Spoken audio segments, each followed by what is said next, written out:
Hello, it's live.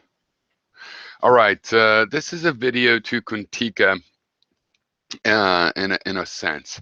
Now, I'm going to try to make it to everybody, but it's about Sam Vaknin, and I know Qntkka is familiar with him. The rest of you may or may not be. Now, I will try to explain what the topic is, but again, this is really to you, Qntkka. And, I want you to appreciate that you and I disagree fundamentally on a lot of these kind of things. I don't want you to take offense in anything I say. I want you to appreciate that I'm communicating to you. And in fact, I was going to just do that, but I figured I should try to explain at least a little. Of course, people can look up Sam Vaknin, Vaknin. He is a guy I saw on YouTube, and I'd watched him for a year or two before I realized that he was a narcissist, according to him, self-diagnosed. He's been diagnosed by other people. I don't know about that now that I've seen the movie I, Psychopath. You can see a movie about Sam that is not that flattering called I, Psychopath. I think it's Australian broadcasting or something like that. Um, I saw him talking about narcissistic personality disorder. He has coined, for me, the idea of narcissistic supply, which I think of as a personality disorder supply. Maybe all personality disorders are really related to the same sort of dysfunctional relationship pattern. Or maybe there's multiple ones, or who knows? Maybe there's multiple patterns and it's related to similar biological issues. I became interested in the NPD spectrum a few years ago, probably 6 or 7, because, you know, psychology is really sort of a dark science that you can't really trust. It's still true, in my opinion.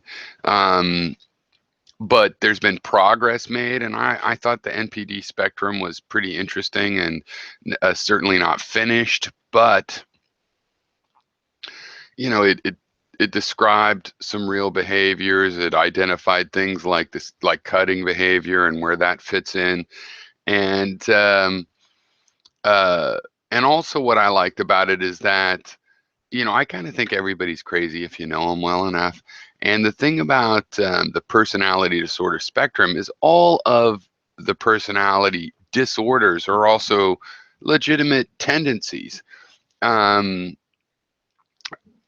so, for example, it's a disorder if every emotional situation you face, you answer with "I'm great" or "I'm shit and I should be more loyal," or if you are a one-trick pony, right? But the personality disorders, narcissistic, sometimes you should toot your own horn, just not always to exclusion of everything else. Sometimes paranoid, sometimes they are out to get you, or it's a reasonable thing to take seriously. Um, Always paranoid? No, and so on and so forth. Codependency, sometimes you should stand by a person even though they've done you wrong. You really should have some faith in them, and that's what love means. Or maybe not, but I mean, they're all arguably, even the schizophrenic ones, it's like I hear voices in my head. I just don't believe everything they say. So he claims to have invented the idea of no contact. So this is a big thing. Now, in the last couple years, this has become a big subculture on YouTube, just like many of the things like the MGTOW and MRA, and before them was. I guess the first thing I saw didn't call itself MGTOW, but it could have been because um, I thought of it at, what was it? What did they call themselves?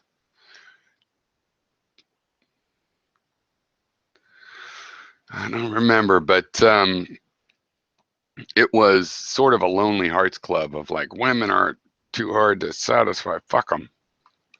Which is totally, I respect that. Out of all of the MRA tendencies, the idea of MGTOW of like, I'm just gonna do my own thing and make remote controlled giants. Is a good idea. And the ironic thing being, women will be attracted to you doing your own thing. So I just watched a video of Sam Vaknin where with Spartan Life Coach, another guy I watch. I also watched. I forget what her name is, but this woman in Spain, and some others from time to time. So an interesting thing here is so he's having a seminar, I guess, in London about all this stuff. Now, Sam Vaknin has a wife. I forget her name. Is it Lydia? And the thing is, he advises no contact. I once made a comment to Sam of like, hey, maybe NPD people have a role to play in society and they just need to learn an ethics that can make them productive and useful. And maybe he's an example of that. And he was just so critical. He basically called me a codependent. It's like, you're the typical apologist. Don't say that. Because if he has a gimmick, it seems to be, no, don't trust me. No, don't trust me. No, don't think I'm so together just because I look this way. The movie I Psychopath is useful in that because the documentarian puts some behind the scenes when Sam has lost his cool more than a little bit. On the other hand, I watched that video because in one of these recent things with his wife, they mentioned the documentary. So that's the thing about Sam is Sam says, don't trust me. He says, I'm this part of this seminar they're doing is like he's going to go on the stage, all narcissistic. It's all about him, but it's about he's a narcissist. And he will answer honestly, unlike real narcissists, but he will answer what he really thinks, which will be narcissistic. Now, I think Sam is interesting in that he, at this point, is playing a role. Like people that can't help but actually act narcissistic are somehow different from Sam. If Sam is to be taken in not even at face value, but even a little bit cynically, but just if he's taken at his word, let's say, um, he he's decided to expose himself and tear down the wall. Now, it could all be an act because it's almost oxymoronic that he would be, that's the way I like to pronounce it, that he would be a self-aware narcissist that reveals himself. On the other hand, it's also potentially the perfect trick. Like if a narcissist like Sam says he realized there must be some problem. He had millions of dollars and he lost it. Millions of dollars and he lost it. And he's always sabotaging his life. He realized it was himself. And what could he do without, at the point where he admitted he couldn't change himself, what could he do? And he realized, well, I'll expose this syndrome that I'm within. And his wife does not follow Sam's own no contact rule, which in this ironic way is like her defying his narcissism. You know what I mean? He's a narcissist who said, I'm a narcissist, and you non-narcissists should no contact people like me. And his wife is like, yeah, well, fuck you. I am independent. I'll still contact you. So it's full of irony and things. Now, Qntkka, the part to you is this. You seem to have this bad influence slash versus good influence kind of thing where you make a judgment of who is a good or bad influence. And and you worry about the people that are the bad influence, like conference report or whatever. Now, I don't see things quite this way. Now, Sam says don't trust him, I think. But I understand how if you were worried that people might still fall for his spell or send him money or buy his book 5 times over or something, that could happen. That's a valid thing. But I personally believe a little bit of caveat emptor when it comes to philosophy, and that we should all be exposed to various things. So I don't think there's a big problem with bad influence in this case. It's a matter of how much information. And I think Sam, if he really, now I'm not sure that no contact is a good idea, but I think that it's a good proposal. So if he really is responsible for that, and he claims to in his narcissistic way, um, I would actually appreciate that. Now, I at no point with all of this appreciation of Sam Vaknin do I imply you should trust him. If anything, trusting him means don't trust him because that's what he says. But I don't also not trust him. I have my own ideas, which I present to him. And whatever he says or does, whatever anybody else says or does, it's in a little box. It's like it's in a little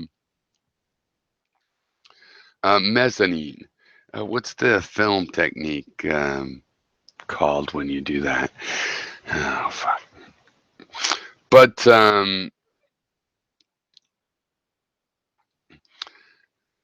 it's in a little crystal cube where the play plays out, and it doesn't. I don't have to become a worshiper or a fan of Vaknin to appreciate what he's saying. I don't even have to become a fan of what he's saying. It stimulates ideas, and then as it stimulates ideas, my watching it outside of this container, those ideas are what I'm reacting to, and none of it, uh, to me, I have a disconnect where it doesn't make me. Maybe it's a human tendency or a mammal tendency to have a worship of the person with the idea that you go, hey, that's interesting.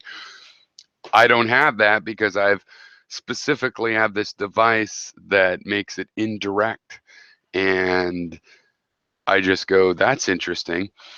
Now, as it happens, it's not about Sam Vaknin himself, but I do believe that all these personality tendencies, even when they're extreme and overused by a person, have roles that they could play in society. And I do believe that depending on your personality type, that you can adopt a suitable ethics. You know, so for example, if you're overly empathetic, you probably have to adopt an ethics of independence where people need to be allowed and encouraged and made to be independent or whatever, because you're going to naturally help people out. You don't want to enable people. Whereas if you are naturally like, fuck other people, I got my own shit to do, you should have the ethics that we often advocate of more empathy, and so that you will help other people, because your ethics rationally makes you think, hey, people deserve some help. I liked when I got some help. In other words, whatever your personality, you need an ethics to complement it. And that's what I believe, and I've put that by Sam, and he does not believe it. And if he was trying to seduce me into sending him money and worshiping him, that was a mistake. I would not have done that in any case, but a far better idea would have been to say, yes, they can do that. They can be supermen like they want to be by, having a good ethics, and it matches their thing, and boom, and then they produce all this, this fantastic stuff. And he didn't say anything like that. Now, one reason I value that is that it's of no benefit to him. It doesn't make me want to worship him any more or less, than I did before, which was nil to begin with. Um, I feel like every individual gets to influence the people around him, and that we have something like YouTube where any individual that decides to broadcast can broadcast, that is somehow more or less fair enough. And if someone like a Donald Trump goes around and foments all this racism and stuff that's already in people and pulls it out, even that is not to be criticized in the sense of free speech. It's to be voted against. I don't want him as a president. And I think it's ridiculous he's even an actual, final one of two candidates for president. But I don't begrudge that. It's like some people disagreed with me, and if this country was going to actually vote for him, which I don't think, then I would have problems with that, to be sure. But I would not have problems with the democracy that allowed the majority to choose that, except for that I really believe that we should use more two-thirds majority.